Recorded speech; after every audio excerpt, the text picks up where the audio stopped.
Check the mic and make sure it sound right, boys. So, seperti yang dijanjikan pada minggu lepas, di mana saya ingin berkongsi fakta berkaitan dengan Abraham Lincoln. Adakah Abraham Lincoln ini seorang yang menghadapi masalah depresi ataupun mempunyai penyakit depresi ataupun seorang pengamal dada? Sewaktu kemenangan beliau telah membawa banyak perubahan dekat sistem pemerintahan United States kerana beliau telah pun memasukkan sistem penghambaan. Kalau kita tengok dekat Malaysia, diumpamakan sebagai status quo yang berada dekat Malaysia, di mana Bumi Putra dan juga orang Melayu. Bayangkan jika kesemuan orang Melayu dan juga kesemuan Bumi Putra itu dihapuskan. So, begitulah apa yang terjadi dekat US. Mereka merasakan bahawa sistem penghambaan ini di mana orang kulit hitam memang sesuai untuk dijadikan hamba. Kerana adalah sistem hierarki sosial mereka, binatang adalah bukan yang paling bawah, tapi yang paling bawah sekali adalah orang kulit hitam, baru kemudian binatang. Kerana mereka tidak layak untuk mengundi, tidak layak untuk melawan, tidak layak untuk meminta maupun untuk bekerja. Dalam sistem penghambaan, mereka hanya menghamba abdikan diri. Tidak kiralah menghamba abdikan dari segi tenaga, fisikal, dan selalu juga dalam sistem penghambaan ini, orang kulit hitam pada masa dahulu selalu dijadikan sebagai patung dan selalu dijadikan sebagai alat mainan seks. Kita semua kenal siapa Abraham Lincoln. Dari muka duit siling, diprint di uang kertas dolar, dan juga tidak lupa statu di Mount Rushmore. Yang paling penting sekali ialah membebaskan penghambaan kemudian dibunuh oleh pembunuh upahan. Namun, di sebalik kejadian Abraham Lincoln tersirat 1000 bebanan dan juga tekanan seumur hidupnya. Depresi, melankolik, pemarah, dan paranoia itulah side effect yang telah membelenggu kehidupan abadi Lincoln sejak azali. Di sebalik susuk tubuh yang sasa, tersirat 1000 kesakitan yang ditanggung olehnya. Di sebalik kejayaan membebaskan penghambaan, tersirat kesakitan dan kesedihan perasaan sehingga menjadi berapa kali ingin membuat cubaan membunuh diri. Persoalannya ialah, kenapa dan mengapa seorang yang menjadi simbol kebebasan ikonik dunia serta simbol kekuasaan US menanggung derita? Pada kurun ke-18, penyakit seperti depresi, melankolik, kerasahan ataupun paranoia seringkali dianggap sebagai penyakit masalah penghadapan seperti ceret-beret, muntah, hilang selera makan sehingga menyebabkan kurus. Hal ini terjadi karena batasan teknologi sains perubatan pada masa itu serta belum ada ilmu berkaitan pengetahuan kesihatan mental dan penyakit mental. Pil biru ini adalah dadah yang mengandung merkuri, licorice, rice water, madu, dan daun kering rose. Diblend dan dicampur sehingga menjadi sebati. Masalah utama ubat ini ialah mempunyai kandungan merkuri yang tinggi, yaitu sehingga 65 mikrogram untuk satu ubat. Merkuri merupakan bahan larangan dalam segala jenis perubatan dan produk kosmetik pada masa kini. Menurut WHO, produk dan ubat yang mempunyai kandungan merkuri adalah tidak dibenarkan untuk dikonsum oleh pengguna. Ini kerana boleh menyebabkan sistem saraf rosak, penyakit paru-paru, serta lumpuh. Menyelusuri kehidupan Abraham Lincoln ibarat menitik anak tangga yang agak rumit atau mencari kesembuhan dari kesan kesakitan secara fisikal dan juga mental. Abraham Lincoln dilahirkan pada tahun 1809 dan dibesarkan oleh keluarga koboi yang miskin daif. Sebelum menjadi Presiden Amerika Syarikat, Lincoln adalah bekas tentara yang berwibawa dan berhati baik. Pada satu hari ketika berehat, Lincoln mendapati seorang musuh yang hampir mati kelaparan sedang masak. Seorang rakan askarnya berniat untuk membunuh, tetapi Lincoln menghalang. Malah, memberi musuh makanan dan air. Berita ini tersebar seluruh US pada Civil War, menyebabkan populariti Lincoln semakin meningkat. Dalam siri kehidupan Abraham Lincoln, beliau menghadapi berbagai cabaran. Abangnya meninggal sewaktu Abraham Lincoln berusia 3 tahun. Sewaktu usia Abraham Lincoln 9 tahun, ibu Abraham Lincoln, anti dan uncle-nya meninggal dunia pada masa itu.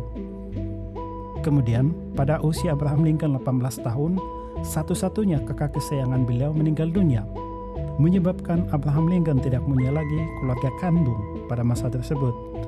Kesedihan dan keresahan serta kesunyian adalah sinonim dengan kehidupan Abraham Lincoln.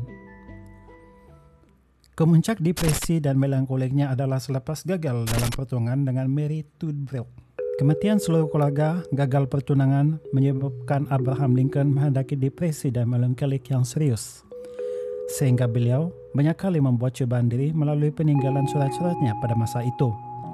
Namun, atas kerana cinta Abraham Lincoln dan Mary Tudbrook akhirnya dapat mendirikan rumah tangga dan punya 4 orang anak. Namun, Dua daripadanya telah pun meninggal dunia sewaktu era Civil War. Sejarah hitam inilah yang memaksa Abraham Lincoln untuk berobat, namun pada masa itu ilmu kesehatan mental dan depresi belum ada. Ini menyebabkan ahli farmasi dan juga dokter mengusyarkan Abraham Lincoln untuk mengambil obat pil biru yang mengandungi bahan terlarang yaitu merkuri.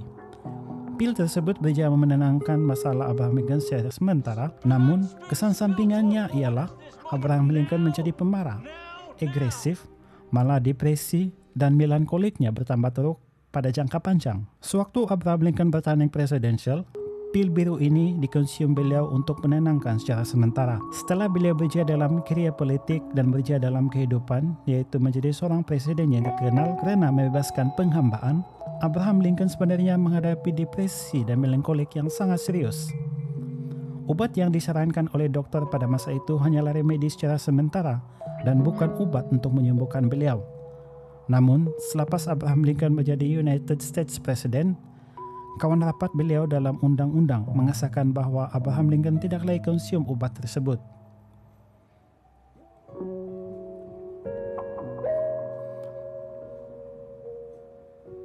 Dari peladang dan dibesarkan oleh keluarga yang miskin, sejak dari usia 3 tahun telah pun kehilangan keluarga dan hampir gagal dalam perkawinan. Abraham Lincoln mengajar kita erti perjuangan dalam kehidupan. Abraham Lincoln juga mengajar kita saling mengasihi antara satu sama lain sehingga akan menghapus sistem penghambaan di United States dan menjadi role model pada masa kini. Dutch government of the people, by the people, for the people, shall not perish from the earth adalah kata-kata filosofi Abraham Lincoln dalam sistem kerajaan dan sains politik, menggambarkan bahawa perjuangan dalam demokrasi adalah perlu dan hak sama rata adalah perlu untuk semua kaum tanpa diskriminasi. Penguasa yang kejam haruslah dihukum dengan menukar kerajaan yang adil. Kata-kata ini menjadi pedoman demokrasi dari dulu, kini, dan selamanya. Kita tidak juga boleh salahkan Abraham Lincoln 100% yang menyatakan bahawa beliaulah punca utama. Sebelum kita melihat sejarah sebenarnya kehidupan beliau yang bermula daripada hitam dan kemudiannya kepada kejayaan untuk menjadi seorang presiden Amerika Syarikat. So guys, Anda sudah belajar dan mengetahui fakta berkaitan dengan Abraham Lincoln. Sebenarnya beliau memang menghadapi masalah depresi, melankolik dan juga kemarahan yang melampau. Tetapi disebabkan oleh pil yang beliau telan menyebabkan mempunyai side effect, yang mana side effect itu menyebabkan beliau menjadi pemarah, lebih kepada kesedihan. Jadi apa pendapat Anda berkaitan dengan fakta yang Anda belajar hari ini? Adakah Anda merasakan bahawa ubat-ubatan yang beliau telan itu menyebabkan beliau menjadi seorang superior disebabkan oleh side effect dada tersebut, ataupun memang beliau dilahirkan seorang pemimpin yang berwibawa, seorang pemimpin yang dilahirkan satu di antara 10, dan seorang pemimpin yang memang diberi kebaikan untuk menghapuskan penghambaan? Tanpa Abraham Lincoln, sudah pasti United States hari ini tidak akan berjaya seperti yang kita lihat sekarang.